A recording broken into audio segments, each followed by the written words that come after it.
অনেক শিষ্য জিজ্ঞাসা করে, গুরুদেব, ধ্যান যখন আপনার করব তখন পুরনো নাম ওং ইত্যাদি কেন জপ করব? গুরু গুরু অথবা কৃষ্ণ কৃষ্ণ কেন জপ করব না? কিন্তু এখানে যোগেশ্বর স্পষ্ট করলেন যে অব্যক্ত স্বরূপে বিলয়ের পর মহাপুরুষেরও সেই একই নাম হয়, যাতে তিনি স্থিত হন। কৃষ্ণ সম্বোধন ছিল, জপ করার নাম ছিল না। যোগেশ্বর শ্রীকৃষ্ণের কাছে অর্জুন নিজের অপরাধের জন্য ক্ষমা প্রার্থনা করলেন, তাকে স্বাভাবিক রূপ ধারণ করবার জন্য প্রার্থনা করলেন। শ্রীকৃষ্ণ রাজি হলেন, সহজ রূপ ধারণ অর্থাৎ তাকে ক্ষমা করলেন।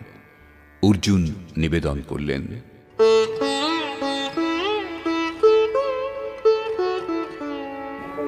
अदृष्टपूर्वं हृषितोऽस्मि दृष्ट्वा भयेन च प्रव्यथितं मनो मे तदेव मे दर्शय देवरूपं प्रसीद देवेश जगन्निवास।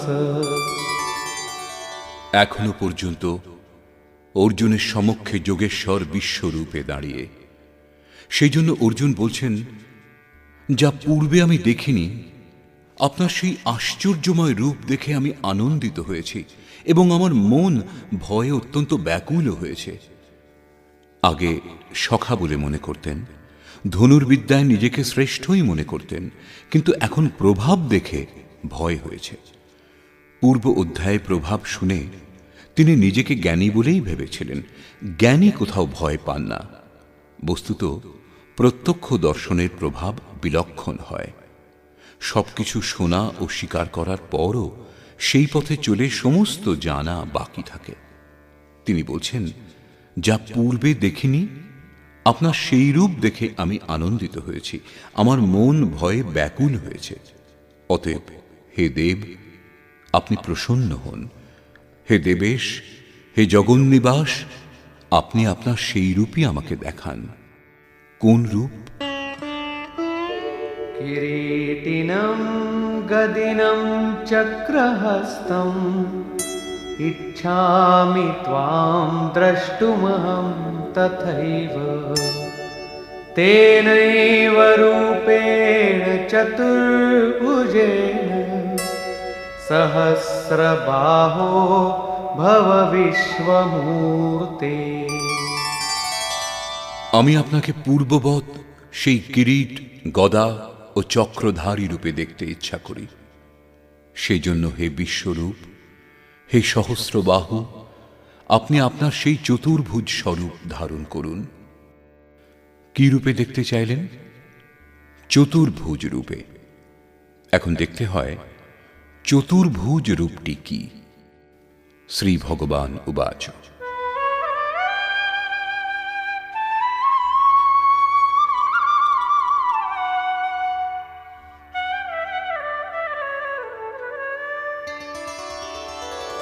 मया प्रसन्नेन तवार्जुनेदं रूपं परं दर्शितमात्मयोगा तेजोमयं विश्वमनन्तमाद्यं यन्मे त्वदन्येन न दृष्टपूर्वम्।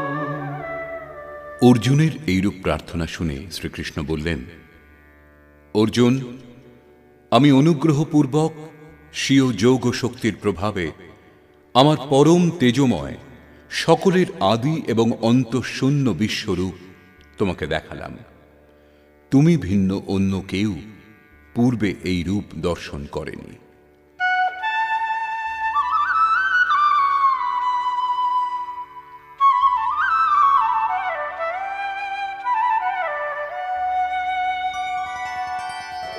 न वेदयज्ञाध्ययनैर्न दानैः न च क्रियाभिर्न तपोभिरुग्रैः एवं रूपः शक्य अहं नृलोके द्रष्टुं त्वदन्येन कुरु प्रवीर।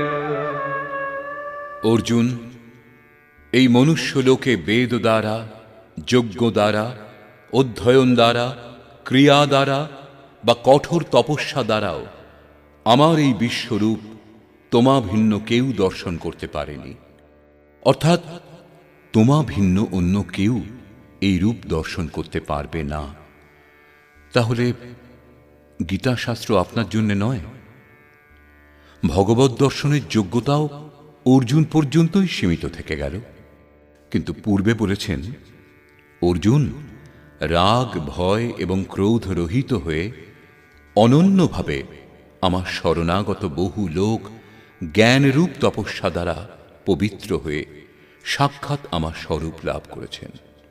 এখানে বলছেন, তুমি ভিন্ন না কেউ দর্শন করেছে, না ভবিষ্যতেও কেউ দেখতে সক্ষম হবে। অতএব অর্জুন কে? কোনো পিণ্ডধারী কি? কোনো দেহধারী?